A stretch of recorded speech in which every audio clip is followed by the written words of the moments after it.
Stephen, I want to thank you for giving me the opportunity to be part of this program. And the theme being Be Bold is very exciting to me because it's that one thing that I believe we all need to be a little bit more of, and that's bold in our actions. So I have some slides here. I'm going to glance at those from time to time. What I'd like for you to do as a listener is grab some paper and a pen, pencil, take some notes, because the more you put this down in front of you, the better and easier it will be for you to remember. And I'm going to ask you to jot something down, and I promise at the end of this, we'll go back to this. And so you'll need this in your notes. Write this down, and write it down in the first person. My job is to be present to the moment. My job is to be present to the moment. That's a bold statement. And we're going to get right into exactly what it might mean for you. So let's go to this first slide. The objectives for this evening's workshop, the objectives for this workshop is to bring about a behavioral change using your creativity. And we hear people say all the time that, well, I'm not very creative. But if you use more of your brain power to be creative, you're using more of the right side of your brain than you are the left side of your brain in the creative process. The left side of your brain, for an example, does all the logical stuff, the math, the words you speak. The creative side, on the other hand, brings you the thoughts, the ideas, helps you use your imagination. So we also are going to spend a little bit of time talking about the difference between persuasion and manipulation. And we'll say to you that we're going to help you develop your persuasive skills, because you have persuasive skills, and the more they're developed, the easier it's going to be for you to get through life in many situations. Because there's a little kernel of truth here that I think can be useful to you. You want to develop an extraordinary ability to listen. So listening skills become a huge part of what you want to be able to do and do well. When we're in a communication, you are 100% responsible for the communication you're in, as is the other party in that communication. You both have 100% responsibility. And the best way to manage that is to have great listening skills. And finally, we want to teach you what you need to learn in order for you to be present to the moment and be more successful in all of your endeavors. So as we move forward with this, we're going to look at three things that are extremely important to you. Three things that are extremely important to you. If you want to be bolder, you have to have vision, a mission, and values. And the values that you have were put in place very early on. And those fundamental values are what you use to get through the day, get through your life. And as you go through each portion of your life, you'll get to that place where your values will shift or they'll change. Here's an example. When I was 25 years old, I wanted a sports car. And I had one. And it was a fun car to drive. It was a Corvette with 3 two-barrel carburetors. And it would absolutely fly. Well, a few years went by, and I find myself with kids. My wife and I had beautiful children, and now we needed not a sports car. We needed a minivan. And so I invested in a minivan, and I drive one of those to this day because now it's grandkids. And my children who, I would never, please drop me off here. Don't drop me off in front of school in this van. And yet today, all of my children have vans to haul their families around in. So vision, mission, and values. The values we have at 25 are different than the values that we have at 35 and 40 and beyond. And we all are on a mission. And the mission that we're on is to live out our life in a fundamental way that brings our Christian principles into play, into practice. Because that's what really helps us through life, is knowing that God is in charge. And when you have a mission to serve and to build others up, you're doing what you need to be doing. And you spell that out in a vision statement and in a mission statement, and you use your values, and you use your values to bring it to life. So I'm going to suggest to you that you find a good coach or mentor, because mentoring matters. And the reason it matters is there's about 7 areas in your life. And if you have someone that coaches you or mentors you in these 7 areas of your life, there's a real high value that comes out of developing each of those areas. Physical, mental, spiritual, social, financial, career, family. Those 7 areas are extremely important. And when you think about all of the activity in your life, it falls into one of those 7 categories. Now imagine how much better each one of those would be for you if you had a coach or a mentor to help you through it. So I urge you to recognize how important it is to have a mentor and to have a coach. Differences between manipulation and persuasion. I said we would talk about persuasive skills. So let's get right to it. There's a real difference between manipulation and persuasion. When you use the power of persuasion, it must, and I repeat the word must, have an outcome that benefits the person you're trying to persuade.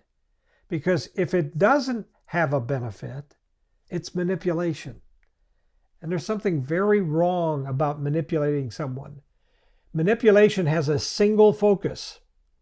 I really don't care what happens to you. I'm only interested in what happens to me. That's manipulation. And we manipulate. And sadly, there's a lot of manipulation going on all the time because people get wrapped up in themselves. And when they do, they forget that there needs to be a benefit for the person you are trying to persuade. And persuasive skills has a multi-focus. It means that you and this other person are both going to benefit. Now, the person you're trying to persuade may not recognize that there's a benefit for them. And part of your responsibility to them is to help them see something they may or may not be able to see. Write this down in your notes. I have a responsibility to you, not for you. And if you keep that little caveat in place when you're trying to persuade someone, it will be and bring out the benefit for both of you. So you need personal character to be really good at being persuasive. You also need to be in the right mood to persuade, because the mood you are in is reflected in all that you say and do. And you have to have proof that there is a value for this person you're trying to persuade. And when you do that, it makes the whole thing work well. Here are some persuasive behaviors that you want to engage in, and engage in them as often as you can. Make yourself very credible. It's always better to be truthful in all things. And when you're trying to persuade someone, you want to be able to know the interest of the other person. So the interests of others are extremely important to you. You create a positive climate. You convince yourself first. You convince yourself that what you have to offer does indeed have a value for the person that you're trying to persuade. Ask great questions. The better the questions you ask, the more effective you will get at getting great answers. And I've had people argue with me about this. I wrote a book many years ago called Better Questions, Better Answers. and someone said, well, just because you ask a question doesn't mean you're going to get a good answer. And I said, well, think about that for a minute. It's the quality of the question that improves the quality of the answer. So you might want to think in terms of asking the best question that you possibly can ask, and you'll get a better answer. Be clear and well organized. The more organized you are, the easier it is to accept your persuasive argument. And be open to feedback. One of the biggest mistakes people make is asking for feedback and then explaining themselves when feedback is given to them. And that, my friends, is the fastest way to shut down any feedback. So be open to feedback, meaning that whether you agree or disagree with what you're hearing, the only response is, thank you. That gives me something to think about. I appreciate you taking the time to do this. Those are simple little things that you feed back to the feeder of feedback. And never say, well, here's the reason I did that. When they give you a tip of some kind that they feel is valuable, and you say, well, here's the reason I did that. You shut down the feedback and you won't get any more. So be ready and be aware that you have to be open to feedback. Deal with your fears and assumptions. Fears and assumptions. Fear is false evidence appearing real. A little acronym, FEAR, that tells us we have to be careful when we assume. Well, I thought, you said. Those are assumptions. So you want to get as much clarity as you can, and the clarity comes from the value of your communication. Let others draw their own conclusions. That's really the best way to put your argument out there, and then let that person come to their own conclusions. And if they say no, it means no now. It doesn't mean no forever. It means that no is a decision they're making at this time. At another time, they could say yes. You don't browbeat them or push them into something they don't want to do, but you're very much aware that you deal with your fears. You attempt to make an environment safe enough so they have no fear, and then you never assume. And finally, look at persuasion and persuasive behaviors as creative options. And you're always wanting to try to have a set of options that are going to be useful and helpful to your listeners. And then you better celebrate, because when you and this person come to an agreement, and because there is something of value for them in this, you can celebrate. Discipline to forgive. God forgives us all, and we've all been forgiven if we surrender and if we ask for it. So it's important for us to recognize that we have to discipline ourselves to forgive, because human beings do not forgive like God forgives us. And we're not God. We never will be God. But what we can be is as close to being like Him as we can be by being as forgiving as we can possibly be. So devote more attention to your values. That's a great way to construct and build the ability to forgive. Repurpose your revenge energy. Everybody has it, or has the capacity for it. You just have to be careful. Don't use revenge energy. Instead, turn that around. Repurpose that energy. You only get one energy. How you use it becomes extremely important. Forgive yourself first. We punish ourselves more than God wants to punish us. If He forgives us, we have to be reminded of our unwillingness to forgive ourselves. So by forgiving yourself first, you learn how to forgive others. And that's a valuable lesson to learn. The other suggestion and recommendation that we make is that you adapt to a no strings attached philosophy. No strings attached. See forgiveness as the gift that you give yourself, as the gift that you can give others. And when you do that, what you're making certain happens is there are no strings attached. Here's an example. You get a Christmas gift, and you accept the gift, and the person who gives it to you continually asks you if you like it. Now, that's a string attached because they're wanting an accolade for something that they gave freely. So it's important for us to participate in giving, period. And when you give forgiveness, there are no strings attached. And that is true of any gift, but the gift of forgiveness, it becomes extremely important. I'm saying you can't say, well, I forgive you, but I'll never forget. Really? If God forgets, why can't we as human beings forget? The new model. You change your behavior if you want to be bold. You change your behavior if you want to be present to the moment.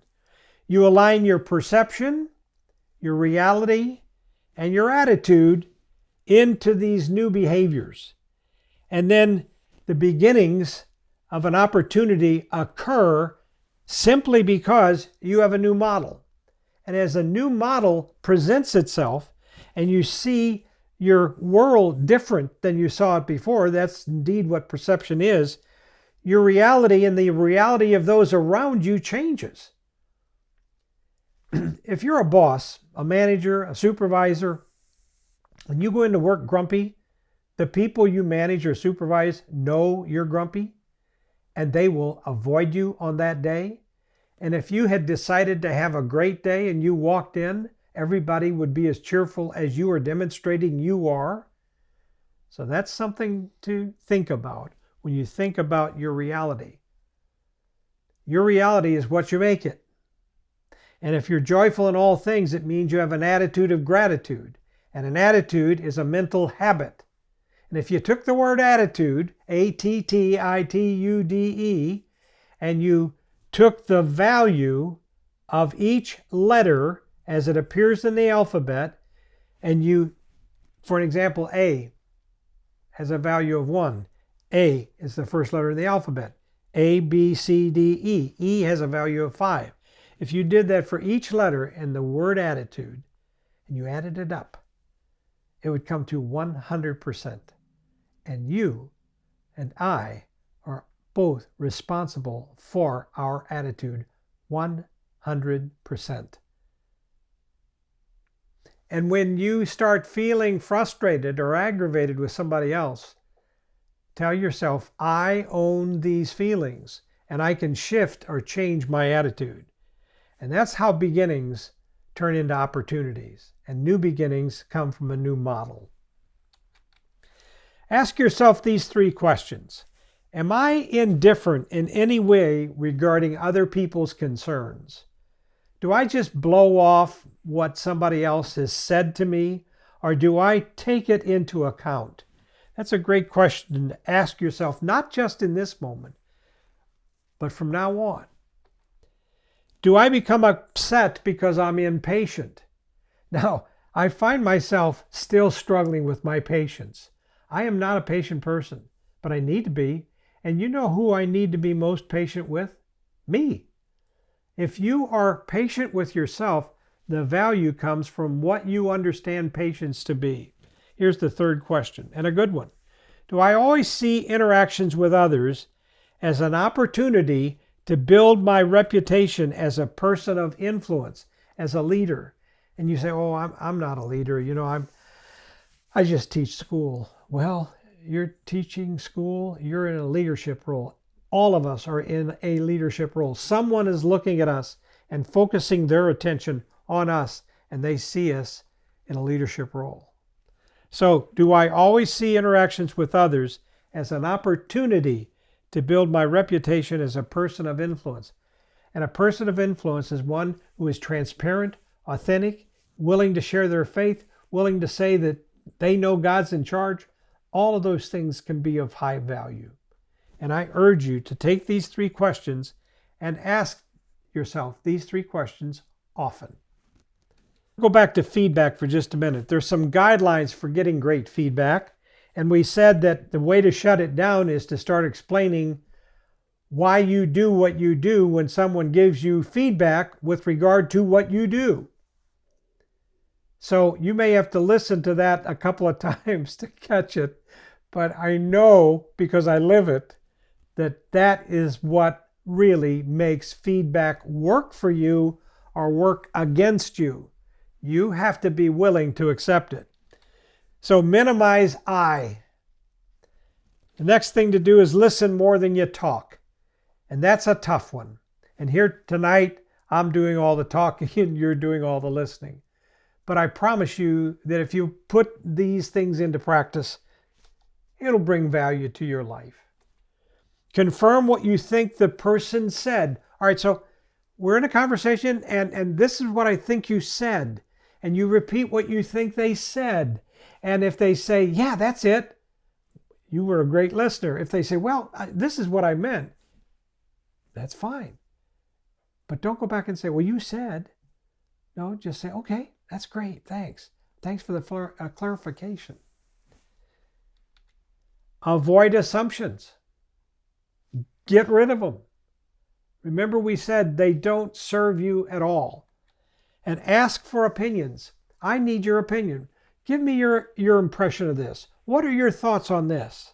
And whether you agree or disagree with what's being told to you, the value is found in your willingness to ask for an opinion. Refrain from explaining yourself. Explaining yourself is good for you. It may not be good for anyone else. So just keep that as a thought. Have your objectives in requesting feedback.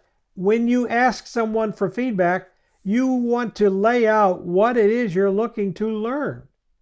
And when you get great feedback, it's because someone has taken an interest in the things that you're interested in. And you and this person then can have a great conversation. You can have a great relationship because you are really open and honest with each other. Always follow up. Always pick up the phone, drop an email, write a text. Get back to the person that you're interacting with. Always follow up. 2 weeks ago, we had that conversation. You gave me some feedback, and I put some of it to use, and I got to tell you, it worked terrific. Thank you so much. I really appreciate you for that. It makes a difference. This becomes extremely important. Aristotle said the highest good for a man is self-realization. And I believe that to be true. But he also said some things that were brilliant. And at the same time, he said some things that were not so brilliant.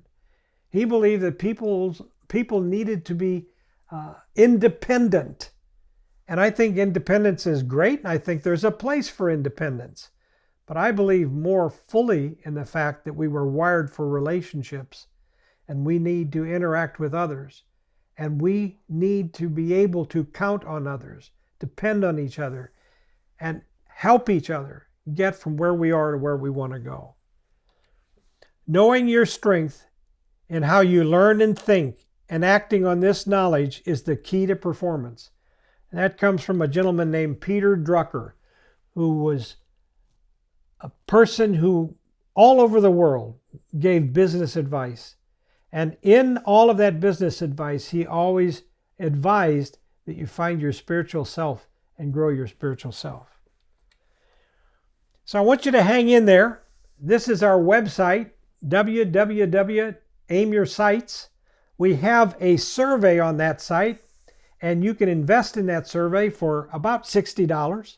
You can get a brain pathway, which will give you some information on how you take in information. It will also give you some information on how you put information together, and it will determine whether you're a global or a sequential thinker or a combination of the two. And that can be very useful to you in addition to learning about how you take that information in from a learning standpoint. Is it visual, auditory, or is it kinesthetic or empathetic? And those three things can help you really accelerate what you're trying to accomplish. Take a look at it. It's right there on Aim Your Sights. It's called Brain Pathways. And if that's something that you're interested in, drop me a note and you and I can talk about it. I'd be happy to visit with you about the results, which you get at the end of the survey, about a 15-page report that's immediately generated for you. I hope you've enjoyed this. I've enjoyed doing it for you. God bless. I hope that you tune in again.